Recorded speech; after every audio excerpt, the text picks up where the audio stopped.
한국도로교통공단 TBN 교통방송입니다. 1980년대 큰 인기를 끌었던 외화 시리즈 전격 제트 작전.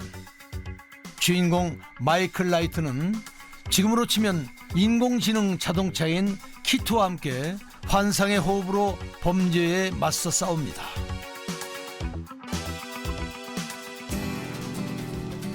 그로부터 40년 가까이 흐른 2025년 지금까지도 키트와 같은 자동차는 세상에 등장하지 않았습니다. 여전히 자동차는 사람이 운전해야만 하죠. 그래도 그리 머지않은 미래에 키트를 만나게 될 것 같은 기대감이 드는 것도 사실. 모호하지만 흥미롭고 어느 순간 갑자기 실현될 수 있는 미래 교통 이야기 지금 시작합니다.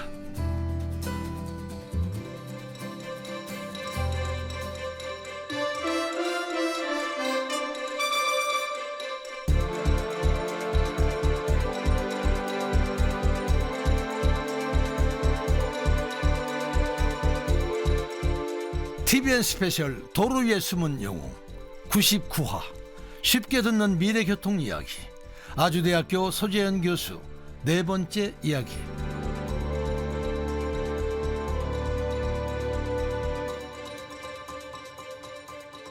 안녕하세요.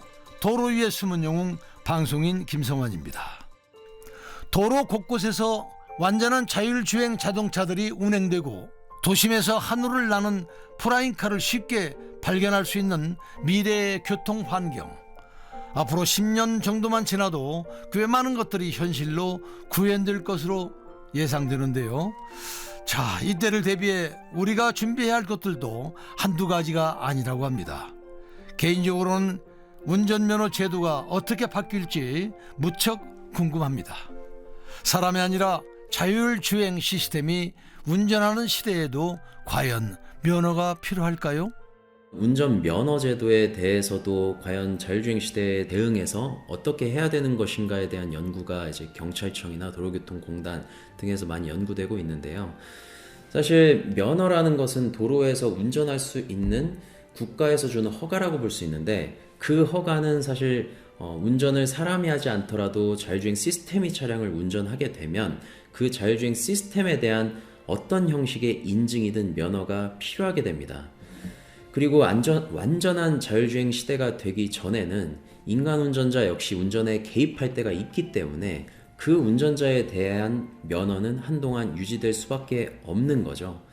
따라서 완전 자율주행 시대 이전까지는 어떻게 보면 인간 운전자와 자율주행 시스템에 대한 좀 병행 면허가 필요할 수도 있는 그런 상황이 될 겁니다. 인간 운전자와 자율주행 시스템의 병행 면허.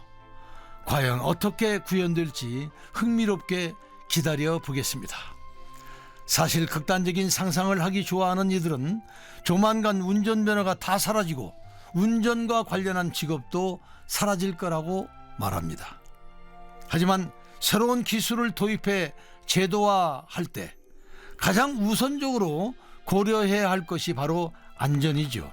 무엇보다도 안전 문제라고 볼 수 있겠죠. 사실 우리가 기존에 이용하던 버스나 일반 자동차 같은 경우는 이미 개발된 지가 100년이 되어서 우리가 그런 안전 문제에 대해서 모두 대응을 해왔는데, 자율주행 자동차와 UAM 같은 경우는 아직은 기술 개발 역시도 굉장히 초기이고, 그리고 또 개발된 자율주행 자동차 역시도 초보 운전자의 운전 스킬 정도를 가지고 있다 보니까 안전 문제에 대해서 특히나 복잡한 교통 상황을 만나면 그 안전 문제가 좀 더 부각될 수 있습니다.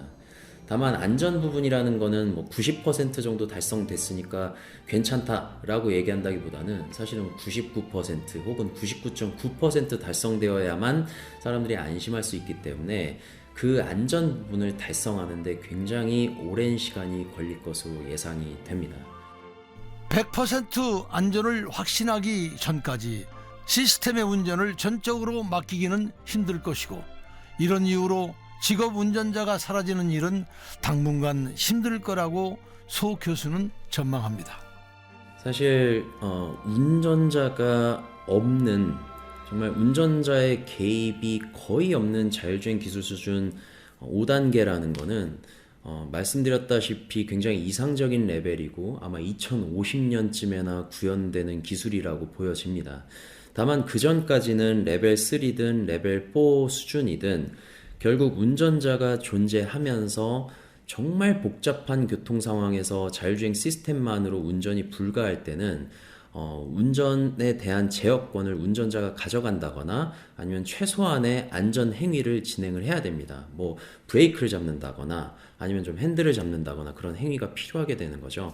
그래서 어떻게 보면 그걸 운전자라고 할 수도 있고 안전관리 모니터링 요원이라고 할 수도 있을 텐데 2050년 자율주행 기술 수준 5단계 달성 전까지는 그러한 인원들이 필요하기 때문에 제가 봤을 때는 지금부터 걱정하실 필요는 없을 것 같습니다.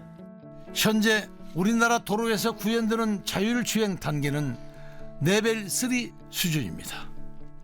소재현 교수는 가장 이상적인 자율주행 단계에 한 발짝 더 가까워지기 위해 특히 중점을 두고 연구하는 분야가 있다고 합니다. 자율주행 자동차를 개발하시는 분들은 자율주행 자동차가 앞에 차량을 잘 보고 잘 따라가고 옆에 차선 변경도 잘 하고 그러한 차량 자체의 기능에 좀 더 집중을 하는데요.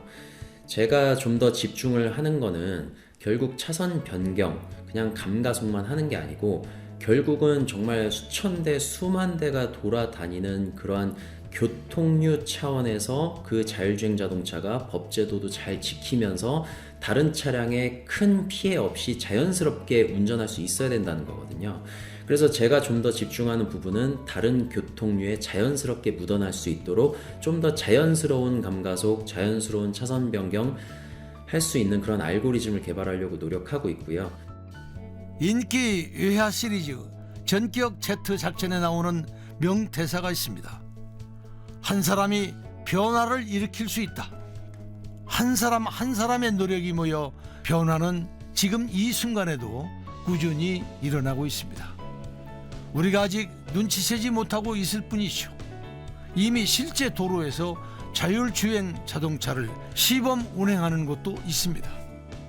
자율주행과 UAM 등 아마 지금 주변에서는 그렇게 많이 보진 못하셨을 텐데요. 다만 연구 개발하는 입장에서 보면 이러한 기술들의 실현이 사실상 목전에 두고 있다라고 얘기할 수 있을 것 같습니다. 그리고 주변 자율주행 자동차들이 판교나 세종 그리고 서울에서도 운행하고 있으니까 여러분들이 여유 되실 때 한 번씩 체험해 보시는 것도 미래를 살짝 엿보는 기회가 되지 않을까 싶습니다. 흔히 이론과 실제는 다르다고 하죠. 자율주행 자동차가 빨리 안전성을 획득하기 위해서는 실제 도로로 나가서 다양한 교통 상황을 접하고 돌발 상황에 대처하는 경험을 쌓아야 합니다. 그래야 어떤 점이 부족한지 무엇을 더 보완해야 하는지 쉽게 발견할 수 있을 테니까요. 이런 자율주행 자동차가 나왔을 때 그 차량의 움직임이 좀 더 서툴고 혹은 교통류 관점에 의해서 너무 느리다거나 이런 불만들이 있으실 수 있는데요. 최대한 여러분들에게 불편을 주지 않도록 실증하는 방법에 대해서도 굉장히 고민하고 적용하고 있습니다. 예를 들어 한 차로에만 적용한다거나 아니면 정말 경고 문구를 써서 이 차는 굉장히 느리게 가는 자율주행 자동차라고 표현을 한다거나 그래서 그러한 신기술이 있을 때 조금 더 너그럽게 봐주시고 좀 참아주시면 앞으로 시간이 흐를수록 좀 더 이런 미래교통 서비스가 가능하지 않을까라고 생각하고 있습니다. 자율주행 버스를 거부감 없이 체험해보고 천천히 운전하는 테스트 차량이 지나갈 때 불평하기보다 한번 싱긋 웃어주기, 이것만 해도 우리는 미래교통을 변화시키는 중요한 한 사람이 될 수 있습니다. 어떻습니까?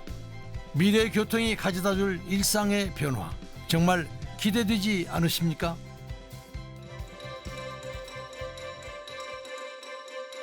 TVN 스페셜 도로의 숨은 영웅 99화, 쉽게 듣는 미래교통 이야기, 아주대학교 소재현 교수 네 번째 이야기를 마칩니다.